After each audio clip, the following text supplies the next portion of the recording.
For this procedure, you'll need a Phillips head screwdriver, a 2.75 millimeter hex wrench, and some Loctite. You'll also need to install the yoke onto your Star Wars machine. Before that, use a Phillips head screwdriver and remove the cover screws from the top and the bottom of the yoke. Once you remove the screws, the cover just slides right off.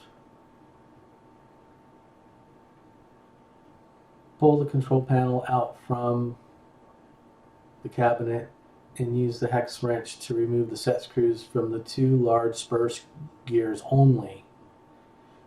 We'll only be removing those two set screws.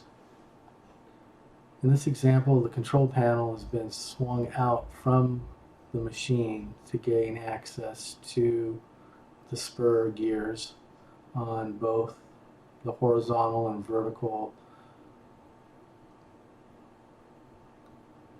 You'll want to remove the set screws completely, put them aside for safekeeping because you'll need to use them later.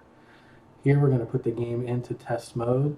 You'll use this switch inside the coin door and flip it down. You'll then go and turn your game on. You should come up to the hardware test screen. And then you will push the button inside the coin door. On some machines it's black and on some machines it's red. Push it one time and this will advance to the switch and pot test screen. You'll use this screen to do your alignments for the vertical and the horizontal pot.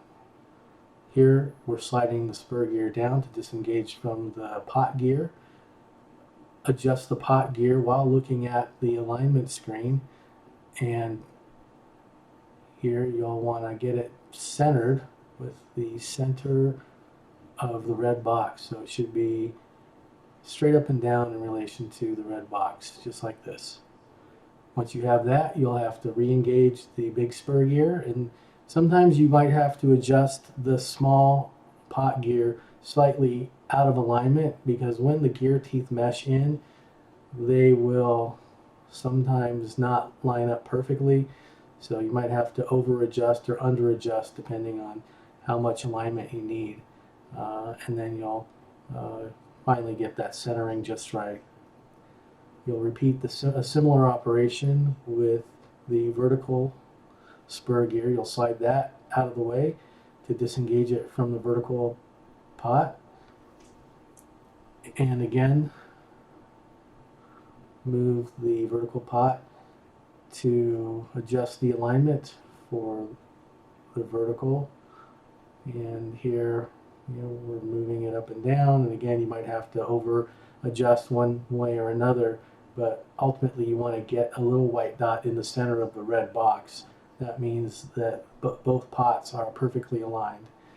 And here we're reinserting the set screw, and Loctite is recommended for these set screws.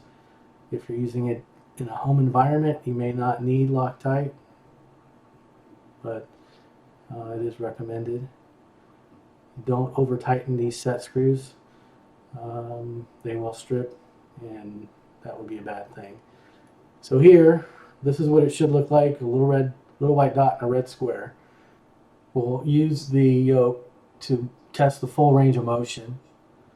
Move the yoke left and right, up and down, corner to corner. The little white line should extend beyond the green line or the green box in all directions. If everything looks good, reinstall the yoke cover and the top and bottom screws, and you are done.